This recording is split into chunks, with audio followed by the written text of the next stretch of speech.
కొడుకు ఉంటే ఆ కొడుకు తండ్రిని చూడని వాడు కూడా వాడికి సంబంధించిన పెన్షన్ లేపేశారు. ఒక కుటుంబంలో ఒక పెన్షన్ వస్తే రెండో పెన్షన్ లేపేశారు. ఆఖరికి వితంతుగా ఉంటే ఆవిడ కూడా ఇల్లు ఇవ్వలేని పరిస్థితి, పెన్షన్ ఇవ్వలేని పరిస్థితి. అంటే దుర్మార్గమైన రేషన్ కార్డు ఇస్తామని చెప్పి చాలా రేషన్ కార్డులు ఇవ్వలేని పరిస్థితి గత 2 సంవత్సరాల నుంచి కూడా ఇవన్నీ చూస్తూ ఉన్నాం. డెఫినెట్లీ ఇవన్నీ కూడా పూర్తి చేయడానికి, సంక్షేమ అభివృద్ధి బ్యాలెన్స్ చేయడానికి కూటమి ప్రభుత్వం సహకరిస్తుంది. రెండు బ్యాలెన్స్ చేసుకెళ్తుంది. రాష్ట్ర అభివృద్ధి ముఖచిత్రం మారబోతుంది. నిరుద్యోగ యువకులకు కానీ హామీ ఇస్తున్నాం.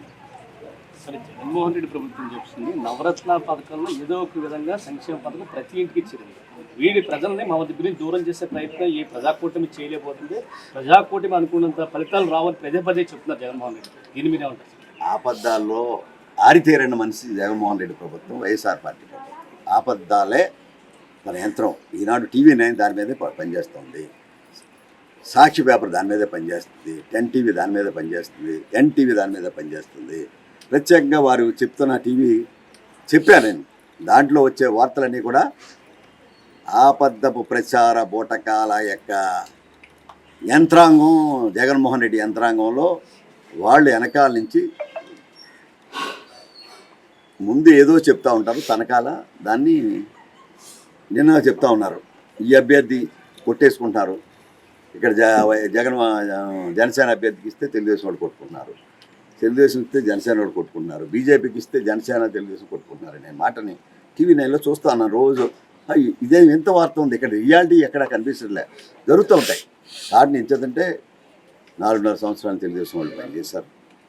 అక్కడ వాళ్ళకి మానసికమైన ఆవేదన, డబ్బులు ఖర్చు చేశారు. ప్రజలు ఈ తెలుగుదేశం పార్టీ ఒక అభ్యర్థిగా అతను రెస్పాన్స్ తీసుకున్నాడు. లేదు జనసేన అభ్యర్థిగా అక్కడ ఇన్ఛార్జిగా పనిచేస్తున్న వాళ్ళు కూడా మాకు సంఖ్యాబలం ఉంది, మాకు బలం ఉందని చెప్పి వాళ్ళు చేస్తూ ఉన్నారు. అటువంటి ధరంలో ఇవాళ బీజేపీ వచ్చింది, వాళ్ళు సాక్రిఫైస్ చేశారు. తెలుగుదేశం పార్టీ అత్యంత సాక్రిఫైస్ చేయవలసిన పరిస్థితి వచ్చింది. కూటమిగా సందర్భంగా ప్రజాస్వామ్య పరిరక్షణలో భాగంగానే ఈ కూటమిని అంగీకరించి సాక్రిఫైస్ చేసింది తెలుగుదేశం పార్టీ. సార్, మీరు క్షేత్రస్థాయిలో జనసేన బీజేపీ మీతో కలిసి వస్తున్నాయి సార్? 100% వాళ్ళు ఇచ్చేదంటే డిఫరెన్స్ ఎప్పుడు ఉంటాయి. ఫ్యామిలీలో కొత్త సంసారంలో ప్రతిదీ హెచ్చు తగ్గులు ఏదో ఒక చోట వస్తూ ఉంటాయి. దాన్ని సరిచేయడానికి ఇవాళ చూసాం, నిడదవోలు చూసాం. మనం నిడదవోలులో నిన్నటిదాకా చాలా ఆవేశంగా, మా నియోజకవర్గం పక్కనే కదా, నిడదవోలులో పెద్ద ఆవేశంగా జనసేన అభ్యర్థికి మేము చేయమన్నారు. నిన్న వాళ్ళిద్దరు కలిసి 5 గ్రామాలు తిరిగారని నాకు రిపోర్ట్ వచ్చింది. ఇద్దరు కలిసి మేమిద్దరం ఒకటే అని చెప్పి మాట్లాడారంటే ఎగ్జాంపుల్గా ఒకటి చెప్పా. నిడదవోలు తాడేపల్లిగూడెంలో చూశాను. బాబ్జీ గారు, అక్కడ శ్రీనివాస్ గారు జనసేనే సాక్రిఫైసే కదా. తెలుగుదేశం పార్టీని సాక్రిఫైస్ చేసి చంద్రబాబు నాయుడు గారు చెప్పారు, తెలుగుదేశం పార్టీ ఆదేశించింది, మేము చేస్తామని మాట చెప్తా ఉన్నారు.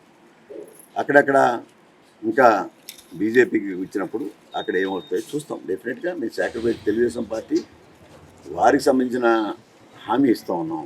భవిష్యత్తులో మీరు కష్టపడ్డారు, చేస్తున్నారు. ఇది జనసేనకి ఇచ్చినా తెలుగుదేశం పార్టీకి ఇచ్చినా ఎవరో ఒకరు సాక్రిఫైస్ చేయాలి. జనసేన కూడా సాక్రిఫైస్ చేస్తాం కొన్ని చోట్ల. వారికి కూడా అవసరానికి సంబంధించినంత వరకు చేస్తామనే మాటని చెప్తా ఉన్నాం.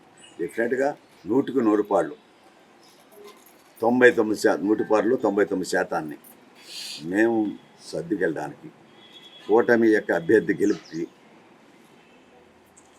ఏదైతే పార్టీ కేడర్ ఉందో వారందరూ కూడా సహకరించడానికి మేము రైతు 100% కృతనిశ్చయంతో పనిచేస్తున్నాం. చంద్రబాబు నాయుడు గారితో, పవన్ కళ్యాణ్ గారితో. దీంట్లో ఎక్కడ విచ్చుతగ్గులు లేవు అనే మాటని కింద స్థాయి నుంచి పై స్థాయి వరకు ఒక డిసిప్లిన్ కేడర్ ఈరోజు రాష్ట్రంలో ఉంది. ఏమైనా సరే జగన్మోహన్ రెడ్డి ప్రభుత్వాన్ని పంపించాలనే ఆలోచనతో మాత్రమే పనిచేస్తుంది. ఆ మాటను చెప్పడానికి ధైర్యంగా ఉన్నాం. ఏమైనా సరే ప్రజలు ఏం కోరుకున్నారో దానికి అనుగుణంగా మనం పని చేయకపోతే మంచిది కాదనే మాటని చెప్తూనే ఇవాళ బీజేపీతో కూడా వారు అంగీకరించిన మీదట వారితో కూడా కూటమి సిద్ధమయ్యాం.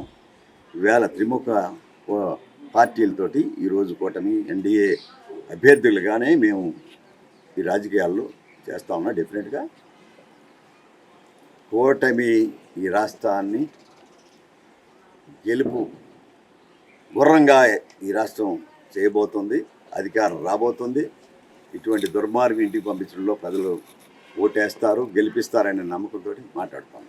ఇది ప్రస్తుతం ఆచంట నియోజకవర్గానికి సంబంధించి గెలుపు గుర్రాలను బరిలో ఉంచాము. కూటమి అభ్యర్థులు ఎన్డీఏ కూటమి తరఫున పోటీ చేసే ప్రతి అభ్యర్థి విజయానికి తెలుగుదేశం పార్టీ, జనసేన, బీజేపీ సంయుక్తంగా పనిచేస్తున్నాయి. క్షేత్రస్థాయిలో ప్రతి పార్టీ కూడా తమ వంతు కృషి చేయడం వల్ల కూటమి అభ్యర్థి ఖచ్చితంగా గెలిచే అవకాశాలు కనబడుతున్నాయి. అబద్ధపు ప్రచారంతో జగన్మోహన్ రెడ్డి ప్రచారం చేస్తున్నప్పటికీ ప్రజలు వాటిని విశ్వసించడం లేదు. 2019లో ఉన్న సెంటిమెంట్ ఇప్పుడు పనిచేయడం లేదు. 2024లో ఖచ్చితంగా అభివృద్ధి లక్ష్యంగా ముందుకు సాగుతున్నాం. సంక్షేమం, అభివృద్ధి తెలుగుదేశం పార్టీ అజెండాగా ముందుకు వెళ్తున్నాం కాబట్టి ప్రజలు ఆశీర్వదిస్తారని నమ్మకాన్ని వ్యక్తం చేస్తున్నారు పితాని సత్యనారాయణ.